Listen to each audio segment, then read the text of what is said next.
अस्सलाम वालेकुम everyone, welcome to my channel the pure love stories. तो कैसे हैं आप सब? होप आप सभी अच्छे होंगे। मैं भी ठीक हूँ, इतना तो कह सकते हैं।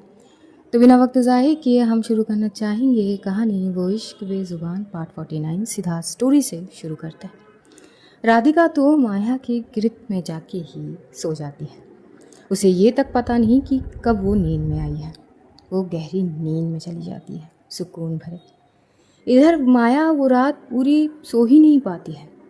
बस आंखें बंद करके रखी थी, हिलती तक नहीं। पता नहीं क्या सोच रही थी।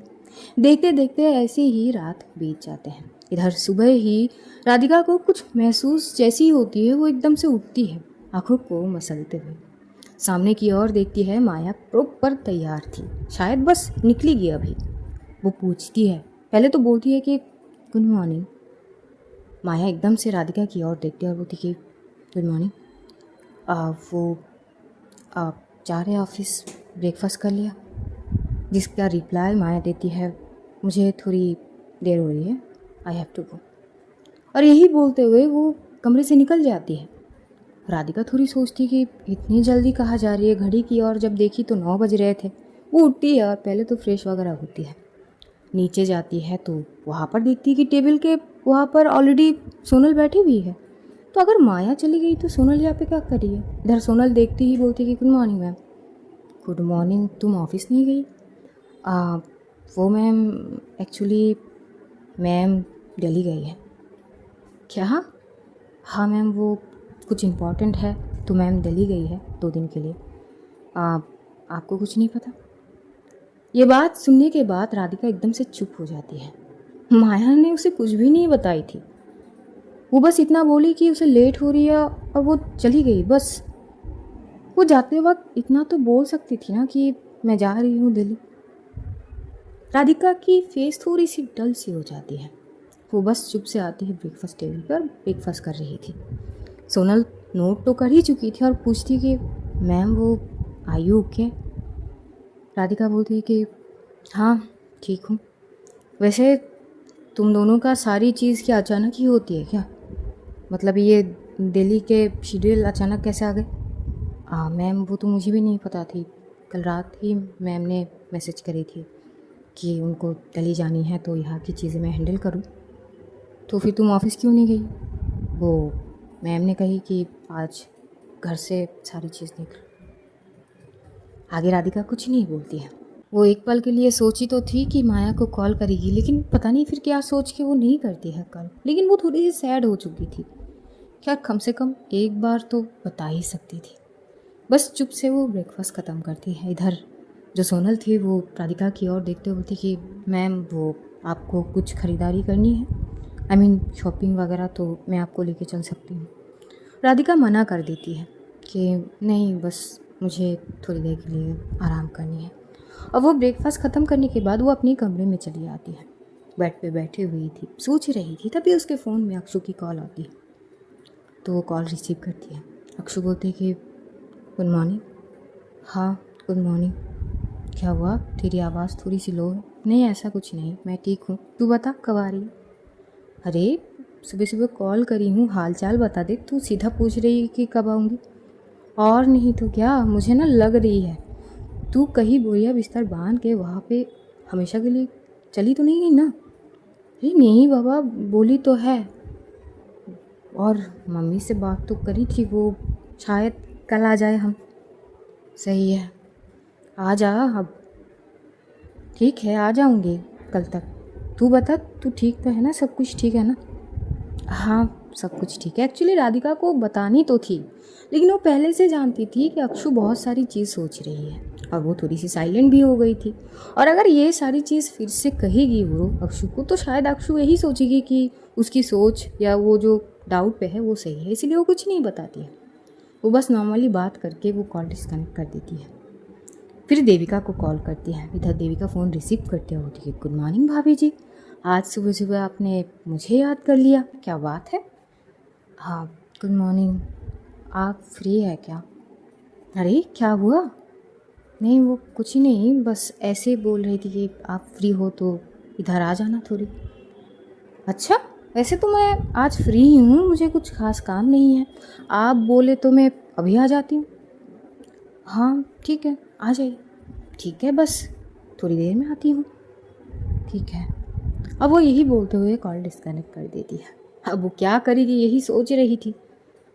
इधर जो सोनल थी वो घर में से ही वो ऑफिस की चीज़ें हैंडल कर रही थी। देखते देखते लगभग आधे घंटे बीत जाते हैं और आधे घंटे बाद वहाँ पर देविका पहुँचती है। जब सोनल देविका को देखती है तो बोलती है कि देविका जी आप। वो मैं राधिका जी से मिलने आई हूँ। है क्या घर पे? ऑब्वियसली वो अपने कमरे में है। अच्छा, और ये बताओ तुम्हारी मैडम कहाँ है? सुबह मैंने कॉल करी थी कितनी बार कुछ बताने के लिए, but she didn't any response.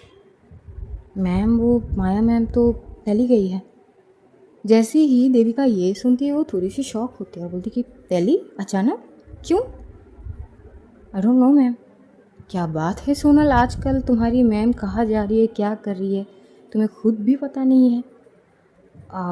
हाँ, क्योंकि वो ऑफिस की शेड्यूल में से भी कुछ है नहीं तो मुझे कैसे पता चलेगी? अच्छा, स्ट्रेंज। चलो कोई ना, मैं राधिका से मिल कर आती हूँ। और यही बोलते हुए देविका जो है वो कमरे में आती है राधिका के। लेकिन हाँ, कमरे से आने से पहले वो नॉक नॉक करती है। वैसे भाभी जी अगर आज्ञा दे तो मैं कमरे में आ जाऊँ? राधिका वो बेड पे बैठी हुई बुक रीड कर रही थी। वो थोड़ी सी मुस्कुराहट पास करते हुए देखी, ऑब्वियसली बात है, आ जाइए। देविका अंदर आती है, वो बैठती है राधिका के साथ और वो बोलती कि अच्छा तो कोई इसीलिए थोड़ी सी सैड सी वाइब्स दे रही थी सुबह से। मैं ही थोड़ी नासमझ हूँ जो समझ नहीं पाई है आपकी भावनाओं को, सॉरी। अरे ऐसी कोई बात नहीं है कि क्यों खामखा सॉरी बोल रहे हैं आप। नहीं नहीं, एक्चुअली मुझे भी नहीं पता थी कि माया दिल्ली गई है। मुझे तो बस उसे कुछ चीज़ बतानी थी जो मैं उसे सुबह से कॉल कर रही थी, but she didn't reply as like always. क्या कर सकते हैं। हाँ, वो मुझे भी नहीं पता थी। जैसे ही देविका ये सुनती है तो पूरी समझ जाती कि आखिर असल बात क्या है कि राधिका थोड़ी सैड सी है। तभी देविका बोलती है, वैसे राधिका देखो, आई कैन अंडरस्टैंड कि तुम्हें क्या फील हो रही है। तभी राधिका बोलती है कि पता नहीं उनकी बर्ताव थोड़ी से डिफरेंट लग रहा है। कभी ऐसा फील कराती है कि वो मेरी बहुत करीब है, मैं उनको बहुत अच्छे से जान पाई। लेकिन कभी ऐसा बर्ताव करती है कि एक ही पल में ऐसे पता नहीं जैसे कि मैं उनको जानती तक नहीं हूँ। उनका वो बेरुखी बर्ताव मैं बर्दाश्त नहीं कर पाती हूँ। देविका एकदम से राधिका की हाथ पकड़ लेती है। आई कैन अंडरस्टैंड कि तुम क्या महसूस कर रही हो, लेकिन राधिका अब भी ऐसी बहुत सारी चीज़ें हैं जो शायद तुम नहीं जानती हो उसके बारे में। उसकी लाइफस्टाइल, उसकी जीने की तरीका हम जैसा तो बिल्कुल नहीं है, थोड़ी डिफरेंट है। और एक तो अपनी उम्र से थोड़ी सी पहले ही समझदार बन गई वो। और कहीं ना कहीं मधुबाला जी भी चाहते थे कि वो स्ट्रांग बने। तो बचपन से थोड़ी सी डिफरेंट चीज़ें हुई उसके साथ। बोर्डिंग स्कूल, हॉस्टल, हर चीज़ तुम समझ सकती हो ना। राधिका थोड़ी शॉक्ड होती है। वो बोर्डिंग स्कूल मतलब? क्योंकि कहीं ना कहीं मधुबाला जी बिज़नेस के सारी चीज़ों में फोकस थी और वो नहीं चाहती थी कि माया की पढ़ाई थोड़ी सी भी ख़राब हो। माया के मामले में वो कुछ ज़्यादा ही सीरियस थे। वो चाहते थे माया इतना स्ट्रांग बने और वो हर चीज़ परफेक्टली करे, वो कमज़ोर ना बने। हर वैसी ही चीज़ थी और माया भी इस चीज़ से आदत थी, उसे वो आदत बना चुकी थी अकेली रहने की। तो उसे प्रॉब्लम नहीं होती है, बल्कि वो खुशी खुशी से चली जाती है। कहीं ना कहीं उसके लिए उसकी ज़िंदगी में बस एक ही शख्स थी और वो थी उसकी दादी। वो अपनी दादी के अलावा किसी से ज़्यादा बात भी नहीं करती थी। तुम समझ रही हो ना इसका क्या मतलब होती है। राधिका शांत हो जाती है। तभी देविका बोलती है, तो बस मैं इसीलिए बोल रही हूँ कि इट्स नॉट ईजी कि उसको उस दौर से बाहर करके नॉर्मल करना। It's very tough. मैं ये नहीं बोलूँगी कि नामुमकिन है, नहीं ऐसा नहीं है, मुमकिन होगी लेकिन धीरे धीरे। शायद अगर एकदम से सारी चीज़ तुम उससे एक्सपेक्ट करोगी तो राधिका इसमें तुम बस हर्ट होगी, तुम्हें तकलीफ़ होगी। बस इसीलिए ये सारी बातें बोल रही हूँ, क्योंकि जब से मैं उसे देखी हूँ ना, मैं समझ गई हूँ। और मैं कभी उससे एक्सपेक्टेशन रखती ही नहीं हूँ, क्योंकि मुझे पता है कि वो कैसी है। तो खामखा एक्सपेक्ट करना और खुद को तकलीफ़ देने की क्या ज़रूरत है। राधिका बोलती कि कुछ मामलों में एक्सपेक्टेशन रखनी ज़रूरत नहीं पड़ती, वो अपने आप बिल्ड हो जाती है। आफ्टर ऑल मैं उसे प्यार करती हूँ, कम से कम वो सारी चीज़ ना चाहते हुए भी आ जाती है। मैं उसका क्या करूँ। देविका समझ रही थी, और अब राधिका भी समझ चुकी थी कि वो जो सैड है, उसके मन में जो चीज़ें आ रहे थे नेगेटिव, वो सही नहीं है। और कहीं ना कहीं अच्छी हुई कि देविका आई है उससे बात करने। वो देविका को साइड हक करती है, थैंक यू आने के लिए, वरना मुझे बहुत सी अजीब से फीलिंग्स आ रहे थे, मिक्स फीलिंग्स, समझ नहीं आ रही थी, कुछ गुस्सा भी आ रही थी। आई नो, इसीलिए तो बताई। देखो, मुझे जितनी पता है मैं उतनी ही बता सकती हूँ, बाकी जिसने ज़िंदगी जिए है वही बता सकती है ना। हम तो बस अंदाजे के साथ कह सकते हैं कि शायद ऐसी हुई होगी, शायद ऐसा किया होगा उसने, लेकिन सच क्या है वो बात केवल माया ही जानती है। समझ गए? हाँ, कुछ खाई? हाँ, मैं ब्रेकफास्ट करके आई हूँ। और तभी एकदम से बाहर से नॉक नॉक होती है। तभी राधिका देखती है कि सोनल खड़ी है। तो राधिका बोलती कि तुम खड़ी क्यों हो, अंदर आ जाओ। सोनल आती है। राधिका नोट करती है कि सोनल के हाथ में एक फ्लावर की बुके है, साथ में कुछ कार्ड जैसा। वो समझ नहीं पा रही थी। वो बोलती कि ये क्या है। आप मुझे नहीं पता मैम, वो एकदम से देखे गए हैं और यहाँ पे मिसेस मल्होत्रा लिखी हुई है, तो ऑब्वियस सी बात है ये आप ही की होगी, तो मैं ले आई। और दूसरे हाथ में जूस थी देविका के लिए, तो वो देती है। देविका लेते हैं, बोलती है थैंक यू सो मच। और बताओ, तुम गाँव गई थी ना, तुम्हारे घर पे सब ठीक है? मैं तो पूछना ही भूल गई थी उस दिन रात को मैंने तुम्हें कॉल करी थी जब। तभी सोनल की वॉइस थोड़ी सी लो हो जाती है और वो धीमी सी आवाज़ में बोलती है कि हाँ सब ठीक ही है, ठीक है, आप दोनों बात करिए, मैं जाती हूँ। और वो यही बोलते हुए चली जाती है। राधिका नोट करती है और देविका की ओर देखते हुए बोलती है कि इसको क्या हुआ। घर वालों की बात सुन के ये चुप से हो गई। देविका वो जूस पीते पीते बोलती है कि हर एक इंसान की अपनी अपनी ज़िंदगी की एक कहानी होती है, इसकी भी है, कभी सुन लेना। अब इसका क्या मतलब है, ऐसी सुन लेना उससे, ठीक है। अरे पर ये तो देखो किसने भेजी है तुम्हें ये फ्लावर की बुके, वैसे काफ़ी अच्छी है, फ्रेश भी लग रहा है। तभी वो कार्ड एकदम से हाथ में लेती है और वो कार्ड ओपन करती है और उसमें से जो चिट निकलती है वो देखते हुए उसकी आंखें बड़ी हो जाती है। शायद हैंडराइटिंग को बहुत अच्छे से पहचान गई है वो। उसकी आंखें चमक जाती है और घूर घूर के एक टक देख रही थी। देविका बोलती कि अरे देखने के लिए गई हूँ, मतलब चौंकने के लिए नहीं, क्या हुआ। हाँ वो क्या, ये तो माया की तरफ से है। व्हाट। तभी देविका एकदम से वो कार्ड छीन लेती है और जैसी कार्ड छीनती है तो वहाँ पर लिखी हुई थी, वो मैं बोल नहीं पाई, मैं दिल्ली जा रही हूँ 2 दिन के लिए, अपना ध्यान रखना। If you need anything Sonal को कह देना, वो कर देगी, टेक केयर। ये जैसी ही देविका पढ़ती है वो देखती है राधिका की ओर। राधिका चुप थी लेकिन उसकी चेहरा खिल चुकी थी, वो जो मायूसीपन थी वो एकदम से हट चुके थे। देविका बोलती कि एकदम से फटाक से पूरा समा बदल दिया ना उसने, हाँ देखो तो ज़रा। तभी एकदम से राधिका वो काट छीनती है। देविका सब बोलती कि बस आप भी ना, मौका चाहिए।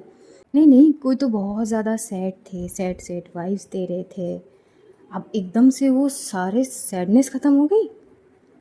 राधिका थोड़ी मुस्कुराते कहती है कि हाँ ऑब्वियसली मैं ये तो नहीं सोची थी। वैसे तुमने कॉल नहीं करी क्या उसको? नहीं करने वाली थी, फिर सोची जब बताना ही ज़रूरी नहीं समझी तो मैं क्यों करूँ। हाँ तभी, लेकिन हाँ ये पॉजिटिव साइन है राधिका तुम्हारे लिए। माया ये जो कर रही है ना, ये सब की भी उम्मीद उससे नहीं करी जा सकती है, लेकिन वो कर रही है। राधिका स्माइल पास करती है बस, और फूलों को बस छू रही थी। इधर तभी देविका के फ़ोन पे रिंग आने लगता है, तो देविका बोलती है कि हद है, ये जब मैं अपने लिए टाइम निकालती हूँ तब लोगों को मेरी याद आ जाती है, हद होता है। अब मुझे जानी पड़ेगी, मेरी एक क्लाइंट से मीटिंग है। तभी राधिका बोलती कि लंच तो करके जाइए, कभी और, कम से कम तुम्हारी मायूसीपन तो कम हुई, सैडनेस तो ख़त्म हुई थोड़ी बहुत। ठीक है, फिर आप जाइए। हाँ, और अगर तुम ज़्यादा बोर हो जाओ तो घर चली जाना, मम्मी पापा है वहाँ पे। हाँ ठीक है। और यही बोलते हुए देविका कुछ देर बाद वहाँ से चली जाती है।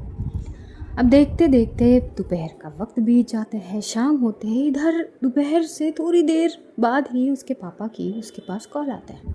वो रिसीव करती है। उसके पापा बोलते हैं कि क्या बात है बेटा, आप पापा को भूल गए इतनी जल्दी? नहीं पापा, भूली तो नहीं हूँ, आप बताइए कैसे हैं आप? हाँ ठीक था मतलब अभी ठीक नहीं हो गया? नहीं, थोड़ा सा ऐसे लग रहा है कि थकान हो गया है। पापा आप एक बार चेकअप करा लो ना खुद का। देखते हैं बेटा, वैसे आ जाओ घर, मिल लो।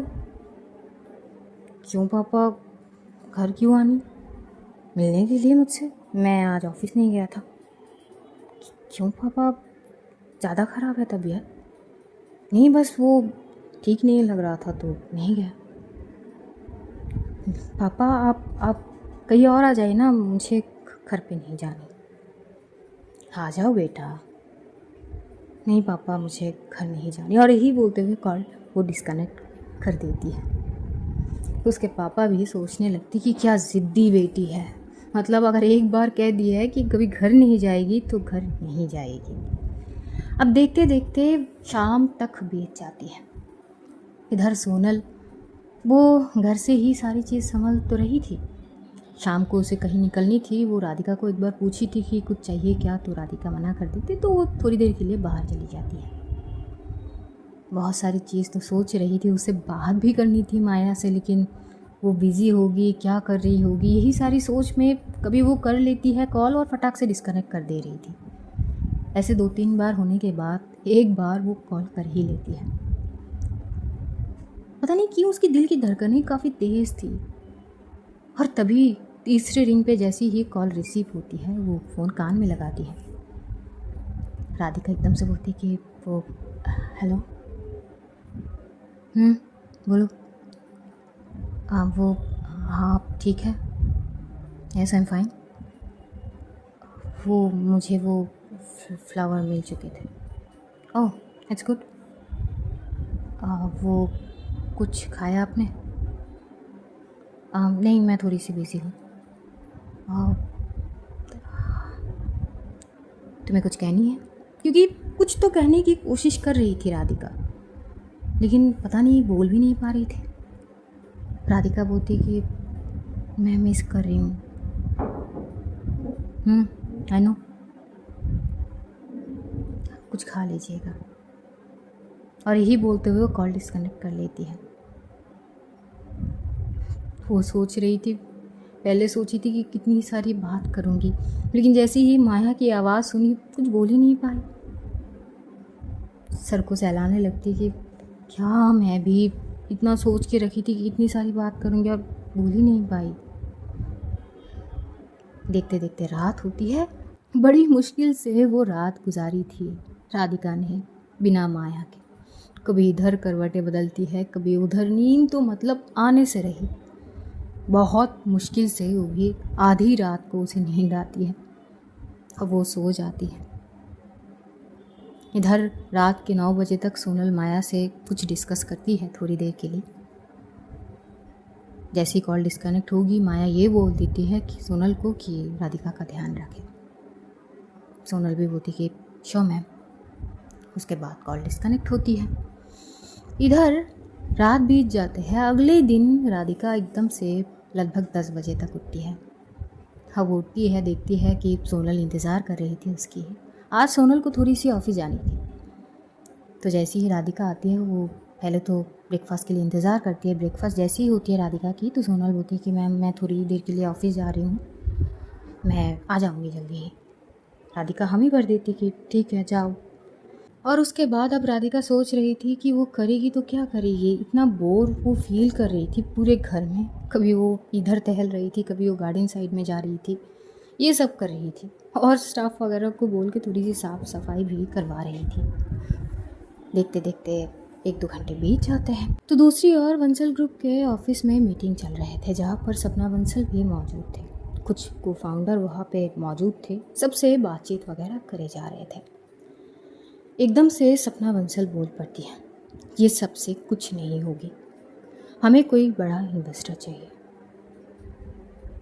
तभी एकदम से सामने से एक शख्स बोल पड़ते कि मैम ये तो नामुमकिन है, क्योंकि जो आप बोल रहे हैं वो आसान नहीं है, क्योंकि माया के खिलाफ जाने के लिए कोई भी इन्वेस्टर तैयार ही नहीं है। क्योंकि और सबसे बड़ी बात यह है कि एक से बढ़कर एक जो हमारी कंपनी की प्रोग्रेस बढ़ा सकते हैं वो सभी माया के साथ ही बिजनेस कर रहे हैं। हमारे लिए कोई आगे नहीं आएंगे। मैम कुछ देर तक सपना बंसल थोड़ी सी चुप रहती है। वो कुछ तो सोच रही थी, बार बार टेबल पे एक पेन से टैप कर रही थी। तभी वो बोलती है कि क्यों ना दूसरे तरीके से सोचा जाए, जैसे कि मैम माया के खिलाफ जितने भी इन्वेस्टर हैं सबको बुलाओ, मैं सबसे मिलना चाहूँगी। जैसे ही वो ये बोलते हैं सामने वाला शख्स एकदम से शॉक्ड हो जाता है और वो खड़ा होते ही बोलते कि मैम इसका क्या मतलब है। सिंपल, दुश्मन का दुश्मन दोस्त होता है।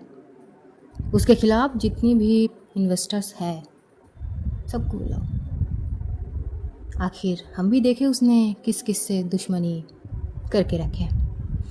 और मत भूलना मिस एंजेला राजकोट को बुलाने में। एंजेला राजकोट देवानंद राजकोट के वाइफ। हाल ही में ही कुछ महीने पहले जो माया ने उसको जेल में डाली थी स्कैम के केस में फंसा के। और एंजेला राजकोट कोई आम इंसान थी नहीं, यूरोप कंट्री की बहुत फेमस ब्रांड एम्बेसडर थी वो। और ये बात बहुत अच्छी से सपना बंसल जान चुकी थी अभी तक। तो जैसे ही उन्होंने बिजनेस के यहाँ पर फिर से पैर रखी, सबसे पहले तो उन्होंने माया के खिलाफ जितने लोग हैं उन सारी चीज़ों की लिस्ट निकाला, अच्छे से पता किया वो किसके खिलाफ गई है, किससे क्या किया है, सारी चीज़। और जैसे यहाँ पे एंजेला राजकोट के बारे में सुनते हैं उसके सारे स्टफ़, वो शख्स भी बोलते कि ma'am don't you think it's risky. अगर कुछ बड़ा करना हो तो कुछ ना कुछ रिस्क तो लेने ही पड़ेंगे ना। अगर रिस्क नहीं लोगे तो आगे कैसे बढ़ोगे। बट मैम वो माया मल्होत्रा है, भले ही उसकी उम्र कम है लेकिन नॉलेज ज़्यादा है। वो ऐसे ऐसे पॉइंट अपने हाथ में रखी है कि हम चाहकर भी पूरी कोशिश कर ले तब भी उसकी कंपनी को डाउन नहीं कर पाएंगे। हम क्या, हमारी जैसे 100 भी कर ले तब भी नहीं होंगे। मैं डाउन तो नहीं करने कह रही हूँ, अपना लेवल बढ़ाओ, अपने आप वो डाउन हो जाएगी। देखो ये फैक्ट की बात है और मुझे कोई एक्सक्यूज़ मत दो और ना ही मुझे किसी की ज्ञान की ज़रूरत है। जो बोल रही हूँ वही करो। उसके खिलाफ जितने भी इन्वेस्टर्स हैं सबको बुलाओ और साथ में एंजेला राजकोट को भी स्पेशल तरीके से उनको कहना मैंने याद किया है। Okay ma'am. और उनके सामने से वो शख्स चला जाता है। वो केशव बंसल को कॉल करते हैं जो आज ऑफिस में थे नहीं, शायद कहीं बिजी थे, और वो फ़ोन करके ये सारी चीज़ बताते हैं जो सपना बंसल ने कहे हैं। और ये भी थोड़ी बहुत अलर्ट करते हैं कि सर मैम जो करने के लिए कह रहे हैं वो बहुत रिस्की के काम है। माया के खिलाफ जितने भी लोग हैं वो कहीं ना कहीं गलत थे, तभी माया उन सब के खिलाफ है। और अब अगर हम उन सभी लोगों का साथ दें तो सर ये बहुत रिस्की की बात हो जाएंगे हमारे लिए। लेकिन सपना मैम ये बात मानना नहीं चाह रही है। इधर थोड़ी देर चुप रहने के बाद केशव बंसल बस इतना कह देते हैं कि वो जैसा बोले वैसा करो, अगर चीज़ें उसके हिसाब से ना हो तो तब भी बहुत कुछ हो सकता है। Okay sir. और यही बोलते हुए कॉल डिस्कनेक्ट हो जाता है। इधर सपना बंसल वो अब भी टेबल पर बैठी हुई थी, बार बार टैप करती हुई पेन से। वैसे उनकी माइंड सेटअप बिजनेस को लेकर काबिले तारीफ़ है। डेवलपमेंट के लिए जो उन्होंने प्लान बताई है वो काफ़ी यूनिक थी, जिसे बहुत आसानी से कम समय में उनकी कंपनी डेवलप कर सकता है, इजी पॉइंट के साथ, ज़्यादा मुश्किल नहीं होगी। और अगर इसी प्लान के साथ अगर उनकी कंपनी पहले से उसी हिसाब से चलती तो अब तक तो बहुत आगे बढ़ चुके होते। लेकिन शायद मैनेजमेंट की दिमाग वहाँ तक जाते ही नहीं है। लेकिन हाँ, वो प्लानिंग वगैरह सब कुछ कर चुकी थी, लेकिन बस एक चीज़ थी कि माया को गिराया कैसे जाए, वही सारी चीज़ वो सोच रही थी। और पहला स्टेप तो यही थी कि माया के खिलाफ जितने भी इन्वेस्टर्स हैं सबसे वो बात करें, और स्पेशली एंजेला राजकोट, क्योंकि माया के खिलाफ वो एक अहम हिस्सा बन सकती है उनकी प्लान की। तो बस उसी प्लान के अब अंजाम तक पहुंचनी है उनको किसी भी हालत पर, यही सारी चीज़ वो बस सोच रहे थे। दूसरी ओर देखते देखते लगभग 1 बज रहे थे। इधर राधिका, उसकी मन नहीं हो रही थी लंच करने की। फिर उसे याद आती कि अक्षु ने कही थी कि कल आऊँगी, इसका मतलब तो वो आज आने की बात थी। यही जैसी याद आती वो कॉल करती है अक्षु को। अक्षु फ़ोन रिसीव करती है और वो बोलती कि हेलो राधु बोल, तू तो आज आने वाली थी ना, कहाँ पर है तू, कब तक आ रही है? राधु मैं वो आ चुकी हूँ। तू आ चुकी है? इसका क्या मतलब है, कब आई और तूने बताई तक नहीं? नहीं वो एकदम से अर्ली मॉर्निंग रवाना हो चुके थे ना, तो आ गए थे। हाँ पर जो भी हो, तूने कुछ बताया ही नहीं कि तू आ चुकी है। हद होती है अक्षु, आखिर क्या बात हो गई? अरे कुछ नहीं, वो मैं आई हूँ, थोड़ी सी बिजी थी तो मैं सोच ही रही थी कि बाद में कॉल कर लूँगी। क्या बाद में कॉल कर लूँगी? तू एक काम कर, तू अभी घर आ। राधु वो अभी नहीं, शाम तक आ जाती हूँ। नहीं अभी क्या प्रॉब्लम है? हाँ ये बता। वो एक्चुअली क्या अक्षु, कुछ हुई है क्या? नहीं वो एक्चुअली वो क्या एक्चुअली वो ये क्या हो गई है तुझे? तू कैसे बात कर रही है?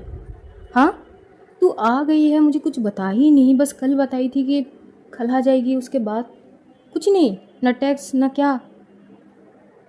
अरे वो कुछ इशू हुई थी। क्या इशू हुई थी? वो मासी के बेटा भी साथ में आया है।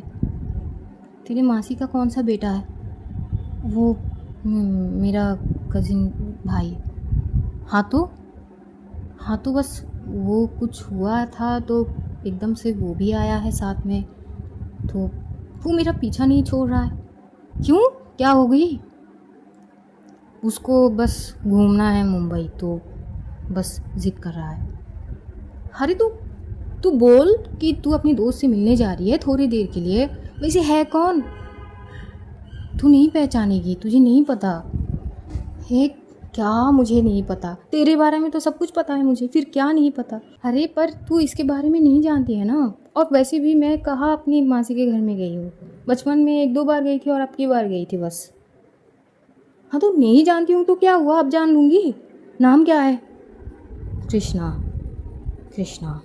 अच्छा खासा नाम है, नाम पे मत जा, बस नाम ही अच्छा है, करतूते उसके पूरे के पूरे उल्टा। क्या मतलब? अरे यार जब से आया है इस बंदे ने मुझे सांस तक नहीं लेने दे रहा है, कभी यहाँ चल कभी वहाँ चल, दिमाग ख़राब करके रखा है। मुझे अपनी ही चीज़ पे पछतावा हो रही है कि मैं क्या सोच के इसको साथ में लाने के लिए मम्मी को हाँ बोल दी थी। हाँ तो क्या हुआ अब इसमें प्रॉब्लम क्या है? तू समझ नहीं रही है, ये ना बस बकवास करता रहता है, इसके अलावा इसे कुछ आता ही नहीं है, बस दिमाग की ऐसी की तैसी कर लगता है। ये 2 घंटे से मैं पूरी तरह से पक चुकी हूँ, तू समझ रही है? बस 2 ही घंटे हुए हैं, कभी यहाँ लेके चल कभी वहाँ लेके चल, इसको यहाँ जाना है वहाँ जाना है। यार सर खा गई मेरी, लेकिन तू समझा ना, इतना परेशान क्यों करना जब सामने वालों को चीज़ें पसंद नहीं है और तुझे लगती है कि उसको समझाने पर वो समझ जाएगा। इतना ढीठ बंदा मैंने अपनी ज़िंदगी में कभी नहीं देखी। तू सोच, 2 घंटे में मेरी ये हालत कर दिया इसने, और रुकेगा तो 1 हफ्ता। मेरी हालत समझ सकती है तू? राधिका थोड़ी पॉज हो जाती है। फिर अक्षु बोलती है कि और ऊपर से 1 महीने बाद ये चला जाएगा एब्रॉड, ऊपर से इसका इमोशनल ड्रामा। बस 1 हफ्ते के लिए तो आया हूँ, झेल लो मुझे, ये वो है तो मेरा बड़ा, लेकिन क्या बोलूँ मैं, तुझसे बड़ा है। हाँ, 2 साल बड़ा है। सही है, मतलब तो तू सोच ना, देख ना, मुझे कुछ समझनी है और ना ही सोचनी। तू उसके साथ आएगी या उसके बिना, ये तू सोच। मुझे बस साथ में लंच करनी है, और अगर अक्षु तू नहीं आई ना, और यही बोलते हुए वो डिस्कनेक्ट कर देती है। इधर अक्षु चिल्लाती है, अरे अरे सुन तो ले बात राधु। तभी एकदम से अक्षु के पीछे धड़ाम से एक हाथ आके एकदम से थप्पड़ जैसे उसकी शोल्डर पे लगते हैं। अक्षु पीठ पकड़ के बोलती कि आउच, कमीने है। तभी वो जो लड़का था, उसका कजिन ब्रदर, उसका नाम जो कृष्णा था, वो बोलती कि कमीने, कब से मैं कमीना हो गया? चल ठीक है, बोल सकता है तू, मैं नहीं तो है। अगर मैं कमीना हुआ तो तू कमीनी हुई, इसमें कौन सी बड़ी बात है? देख, तू क्या चाहता है, क्यों परेशान कर रहा है? आया है घूम ना तू जाके, तुझे पता तो है, जैसे कि तू पहली बार आया है यहाँ पर, हर चीज़ पता है। तू जा ना, अकेले घूम ना, क्यों परेशान कर रहा है मुझे? देख, मैं तेरे घर आया हूँ ना, तू मेरी छोटी बहन है, तू तू ध्यान रखेगा ना अपना भाई का। हाँ, अकेले क्यों जाऊँ मैं, जब मेरे पास इतना छोटा सा प्यारी सी बहन है मेरे पास। हाँ, और यही बोलते हुए उसकी बाल थोड़ी सी खींच देते हैं। तभी अक्षु एकदम से चिल्ला के बोलती है कि कुत्ता कहीं का, मतलब तू आया क्यों है परेशान करने के लिए? जा ना तू। नहीं, मुझे नहीं जाना। वैसे किससे बात कर रही थी? हाँ, बॉयफ्रेंड है तेरा? कौन है, क्या करता है? क्या बकवास है, कोई बॉयफ्रेंड नहीं है मेरा। लेकिन जितनी प्यार से तू बात कर रही थी, लग तो वैसी रही थी। क्या बकवास है, ऐसा कुछ नहीं है, मेरी फ्रेंड है, बस बुला रही थी मुझे। कौन सी फ्रेंड है? राधिका। राधू? वो जो तू राधू राधू बोलती है, वो राधू? अरे बचपन में भी बहुत बार सुनी थी मासी से। अरे तो सुनी है तो सुनी होगी, तो इसमें क्या है? हाँ तो चल, मैं भी चलता हूँ, देख लूँगा तेरी दोस्त राधू को, राधिका को। चल ना, कहाँ पे है, घर कहाँ पे है? नहीं, तुझे लेके नहीं जा सकती हूँ मैं, तू घर पे रुक। देख अक्षु, मुझे जाना है तेरे साथ तो मतलब जाना ही है, वरना तू भी नहीं जा सकती है। अक्षु अलग ही मुसीबत में पड़ चुकी थी, और सच में कृष्णा बहुत मस्ती करता था अक्षु के साथ। हालांकि वो अक्षु से 2 साल बड़ा था, लेकिन होता है ना इंसान थोड़ा बहुत मस्तीखोर वैसा वाला। तो अक्षु बोलती है कि एक ही छत पे ले जा सकती हूँ, चल बोल। कोई भी मस्ती नहीं। ठीक है, मैं छोटा बच्चा थोड़ी ना हूँ, उससे भी गई गुजरा है तू। पक्का प्रॉमिस कि कोई मस्ती वगैरह नहीं होगा, और फ्लर्ट वगैरह तो कतई मत करना उससे ना जितना हो सके उतना दूर रहना। तभी कृष्णा थोड़ा सा हंसते हुए बोलता है कि चल देखते हैं, सोचेंगे इस बारे में, अभी तो चल।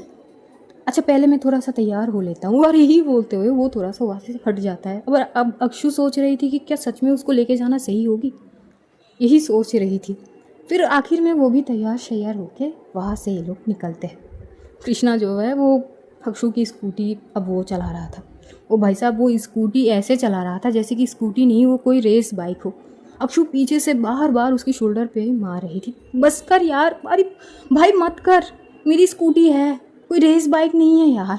हद होती है, हर चीज़ की एक रेंज होती है। मतलब क्या सोच रहा है तू? ये बाइक नहीं है, स्कूटी है, स्कूटी। हाँ तो क्या हुआ, बस चलाना आना चाहिए, फिर चाहे क्या स्कूटी और क्या बाइक। अरे तू ये सारी बकवास अगर करेगा ना तो आगे से मेरी स्कूटी चलाइयो मत। तभी कृष्णा बोलती कि चल ठीक है, अगर कुछ हुआ तो लेके दूंगा स्कूटी नया, बस शांत हो जा। और लोकेशन जैसे बताते तो ये लोग घर पहुंचते हैं। ओ भाई साहब, इधर कृष्णा जैसे ही घर के और देखता है, वो फटाक से देखता है अक्षु की ओर। ये किसके घर पे लेके आई तू मुझे? हाँ, मेरे दोस्त के घर। तेरी कौन सा ऐसा दोस्त है भाई इतनी अमीर? तुझे देख के ऐसे लग भी नहीं रही है कि तेरी इतनी अमीर दोस्त भी हो सकती है। हाँ, सच में लड़की है कि लड़का? ये तूने पटाक के तो नहीं रखी है ना? हट, बकवास कर रहा है। मुझे तो लानी ही नहीं चाहिए थी तुझे। पता नहीं क्या सोच के ला ली थी। देख, प्रॉमिस करिए तूने कि कुछ भी नहीं करेगा, बस अपनी वादा याद रखो। इधर कृष्णा एकदम से स्माइल पास करते हुए बोलता है, वैसे किसी महान व्यक्ति ने कहे थे कि वादा होती ही है तोड़ने के लिए, तो मैं तो बस साधारण इंसान हूँ। जैसे ही अक्षु ये सुनती है वो एकदम से बोलती है कि कमीना कहीं का, तुझे ना नरक में भी जगह नहीं मिलेगी अगर ऐसी सोच रखी तो। हाँ तो कोई बात नहीं, मैं अपना तो सभी सेट है, वहाँ पर सब बंदोबस्त कर लूँगा मैं, आई कैन मैनेज। तू काहे फिक्र कर रही है, तुझे नहीं लेके जा रहा हूँ मैं वहाँ पर, तो डोंट वरी, तू अपना सोच रख, मैं अपना रखता हूँ। मौज करो बस ज़िंदगी में और कुछ ना सोचो। क्या ये सारी चीज़, देख तू चला जा, मुझे नहीं जाना, मुझे नहीं मिलनी उससे। अब आ ही गए तो मिल ही लेते, चल ना। और कृष्णा उसकी हाथ पकड़ते हुए अंदर की ओर जा रहे थे, तभी वॉचमैन रोक देते हैं इन दोनों को। इधर कृष्णा बोलती है, ये कौन सा दोस्त है तेरे जो घर के अंदर ही नहीं जाने दे रहे? हाँ, अक्षु बोलती है कि तेरे शक्ल को देख के ना उन लोगों को समझ आ गई कि तू कितना कमीना है, और इसीलिए जाने नहीं दे रहे। Very funny. फ़ोन लगा अपनी दोस्त को, बोल कि हमें अंदर नहीं जाने दे रहे। मुझे नहीं करनी, मुझे जाना ही नहीं उसके घर। अब कर रही है कि नहीं, या फिर मैं यहाँ से ही चिल्लाऊँ, राधु कहाँ हो, तुम्हारे कृष्णा आ गए। तभी एकदम से जो अक्षु है वो एकदम से उसके शोल्डर पे मारने लगती है। तभी जो अक्षु है आखिर में वो कॉल करती है राधिका को। इधर राधिका फ़ोन रिसीव करते हुए बोलती है कि कहाँ पर है? गेट में हूँ, वो शायद कृष्णा को देख के अंदर नहीं आने दे रहे थे। हाँ ठीक है, मैं बोल देती हूँ, तू आ जा। फिर वो एक स्टाफ को बोल देती है, तो स्टाफ आके वॉचमैन से बात करते, तो वो दोनों अंदर आ जाते हैं। इधर कृष्णा तो बस घर ही देख रहा था भाई साहब, बहुत एंटीक अलग ही डिज़ाइन थे घर के। वो कुछ पिक्चर भी लेने लगता है। तभी अक्षु बोलती कि क्या कर रहा है तू? अरे अच्छी चीज़ है, पिक्चर ले रहा हूँ। अब क्या तेरी दोस्त इसका टैक्स लेगी क्या पिक्चर का? मत बोल ऐसा कि हाँ लेगी। अक्षु बोलती बकवास हर जगह नहीं करने होते हैं, अपना ये मुंह बंद रख तू प्लीज़। हाँ ठीक है, बस पिक्चर ही ले रहा हूँ। और फिर जब ये लोग अंदर आते हैं, राधिका उस वक्त कुछ कर रही थी और एकदम से वो आती है, कमरे में गई थी, वो आती है। और भाई साहब जैसे ही कृष्णा राधिका को देखता है, जिस तरह से राधिका सीढ़ियों से आ रही थी और उसके खुले बाल थे, मस्त खूबसूरत लग रही थी। कृष्णा बस आंखें फाड़ फाड़ के एक टक बस राधिका को ही देख रहा था। तभी वो एकदम से अक्षु की शोल्डर पे टैप करता हुए बोलता है, भाई ये तेरा दोस्त है? आई मीन यार ये कितनी खूबसूरत है, हाय ला ये तेरी दोस्त है सच में? अक्षु तो बस उसे घूर रही थी बस। इधर जैसे ही राधिका आती है अक्षु के सामने, वो एकदम से अक्षु को हक कर लेती है। तू पागल है, इतनी दिन रह के और इतना शांत है, और हाय हेलो कुछ भी नहीं बोली क्या? अक्षु उसे हक बैक करती है। वो ये परेशान कर रहा था बस। कैसी है तू? अभी पूछ रही है कैसी है? हाँ तेरी खबर तो बाद में लेती हूँ। और जैसे ही वो एकदम से अक्षु को छोड़ती है, इधर कृष्णा मानो ऐसे आता है कि जैसे हग ही करेगा। तभी अक्षु एकदम से बोलती, एक मिनट कृष्णा नहीं। तभी कृष्णा रुक जाता है, बोलती क्या यार, तेरी दोस्त है ना? तेरी दोस्त मेरा दोस्त एक ही है ना? तभी राधिका बोलती कि हाय मैं राधिका। कृष्णा बस हाथ की ओर एक टक देख रहा था, बोलती कि और मैं आपकी कृष्णा। वैसे आप काफ़ी खूबसूरत हो, आप शादीशुदा हो? तभी राधिका थोड़ी स्माइल के साथ बोलती है कि जी। इधर कृष्णा का मुंह पूरा उतर जाता है, वो अक्षु की ओर घूर के देखने लगता है। तेरी दोस्त शादीशुदा है, तूने ये नहीं बताई? हाँ तो नहीं बताई तो नहीं बताई, है वो शादीशुदा है तो? अरे यार यार सारे अरमान, अरे आप आखिर आपने दिल तोड़ दिया मेरा। राधिका बोलती है अच्छा और वो कैसे?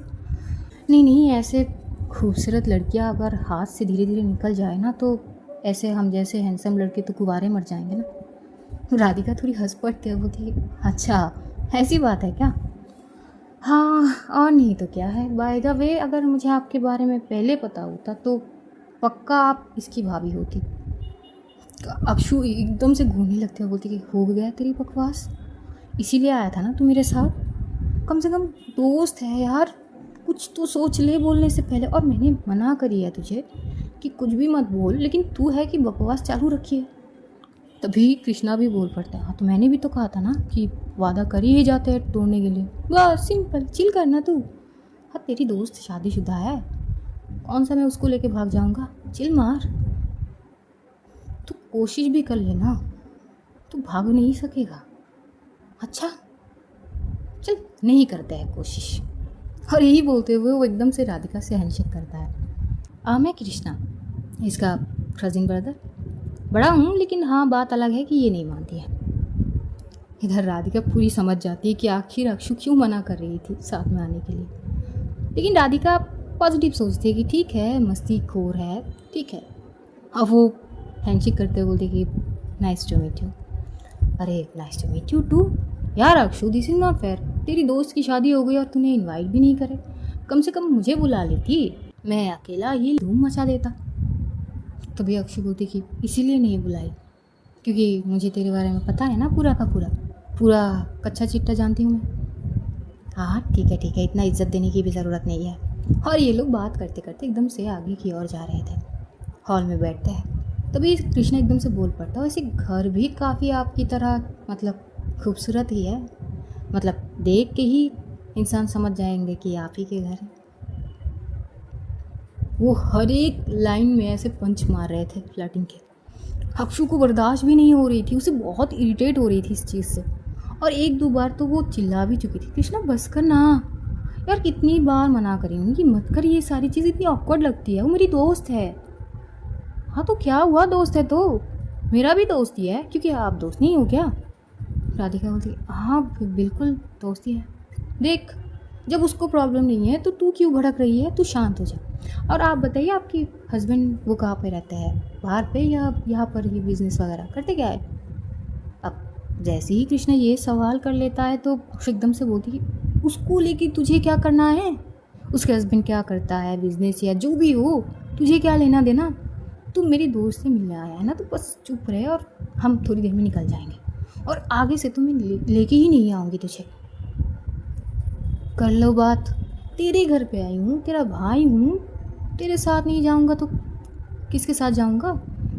तेरा भाई हूँ, तेरा रक्षा करना मेरा फ़र्ज़ बनता है। वाह, ऐसे फ़र्ज़ निभाने की कोई ज़रूरत ही नहीं हो जो गले की ऐसे फंदा बन जाए, मुझे नहीं चाहिए। हाँ ठीक है, इतना भड़क मत, कूल डाउन, सब कुछ ठीक ही है। वैसे अगर ये शादीशुदा ना होते तो पक्का डेट पे ले चलता मैं। इधर अक्षु एकदम से कोड़ी मारती है कृष्णा को। इधर अक्षु कृष्णा को घूरते हुए कहती है कि आगे से ना ऐसे वाहियात मजाक ना करना भी मत, और आज के बाद तो मैं 10 बार सोचूंगी तुझे कहीं पे लेके जाने के लिए। तो आज कहानी यहाँ पर ही समाप्त करते हैं। अब जानेंगे कि आगे क्या क्या होते हैं कहानी में। ये जो कृष्णा है इसके मस्ती कहाँ तक लेके जाते हैं चीज़ों को। तब तक अपना ध्यान रखिए, अपनों का ध्यान रखिए, ढेर सारा प्यार बांटिए, खुश रहिए, खुशियाँ बांटिए। Love you all guys, see you soon, बहुत जल्द फिर मुलाकात होगी। तब तक के लिए खुदा हाफिज़, टाटा, बाय बाय।